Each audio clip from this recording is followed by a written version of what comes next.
Hello guys, magandang araw sa inyong lahat. Ako nga pala si Nigel Desar, Tipa Sevilla from BIT28 LXB.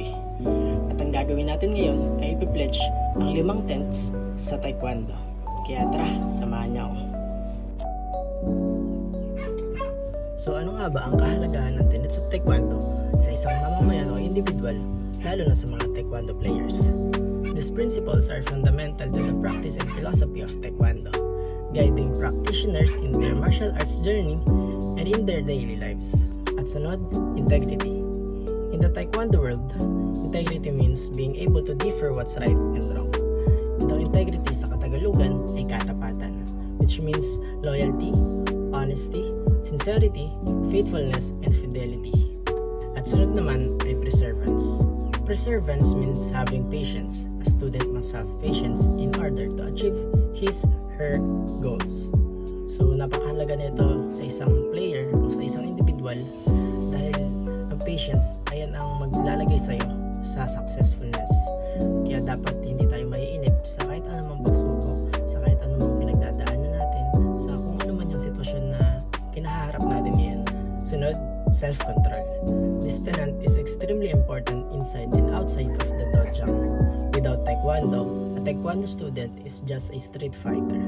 So napakahalaga rin ng self-control sa ating sarili, sapagkat ito ang nagdidikta ng ating physical na galaw. Kaya dapat hindi tayo magpapadala sa kahit anumang distraction na kinaharap natin. Kahit hindi lang siya sa Taekwondo ma-adapt, kundi sa totoong buhay rin ma-adapt natin din siya. Kailangan natin ng self-control, kailangan natin palaging maging kalmado sa kahit anumang sitwasyon na kinaharap natin. So next natin is indomitable spirit. A Taekwondo student will at all times be modest and honest, regardless of being confronted with injustice. She will deal with the consequences. So napakahalaga na ito sa isang individual o sa isang Taekwondo player. Kahit na kinoconfront tayo with injustice, patuloy pa rin natin itong deal with the consequences. At ang panghuli ay bowing. Bowing is a demonstration of respect. It represents an acknowledgement that the techniques we practice can be lethal if abused and therefore must be used by self-control. So napakahalaga ng bowing sa huli sapagkat ito ang nagdidikta ng isang respect sa kanilang kalaban o sa kanilang katunggali. Integrity, which means katapatan. So sa totoong buhay, dapat gawin natin ang mga tama kahit na walang nakakakita. Maging tapat sa salita, gawa at sa paninindigan. Sunod naman natin ang perseverance. Ang kahulugan nito ay ang pagsisikap. So dapat huwag tayong sumuko agad sa mga kinakaharap natin na problema, suliranin.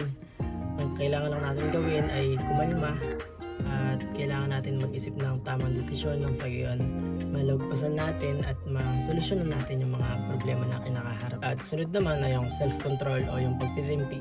So napakahalaga na ito lalo na sa totoong buhay dahil kailangan marunong tayo magpigil ng ating emosyon lalo na sa galit at tukso. Kailangan may disiplina tayo sa sarili natin, hindi basta-basta nagsasalita kapag galit o kaya pag-iwas sa mga bisyo o kahit na nag-aaya yung mga barkada. Kailangan natin magkaroon ng self-control nang sa gayon mapabuti ang ating kalusugan pati na rin yung pangangatawan natin. At sunod naman natin ang indomitable spirit o ang hindi matitinig na diwa. Kailangan natin ito sa totoong buhay dahil mapapanatili na itong matatag at matapang ang ating sarili kahit na tayo ay nasa panganib o sa problema o sa kabiguan.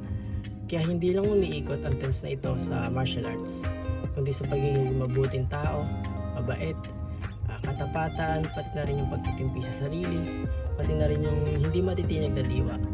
Kung ma-adapt natin ito sa totoong buhay, magiging malaking factor to upang masolusyonan natin umalagpasan yung mga problema na kinaharap natin, pati na rin yung mga suliranin na nahihirapan tayo sa araw-araw sa sitwasyon. Kaya napakahalaga nito sa isang individual na matutunan at magawa.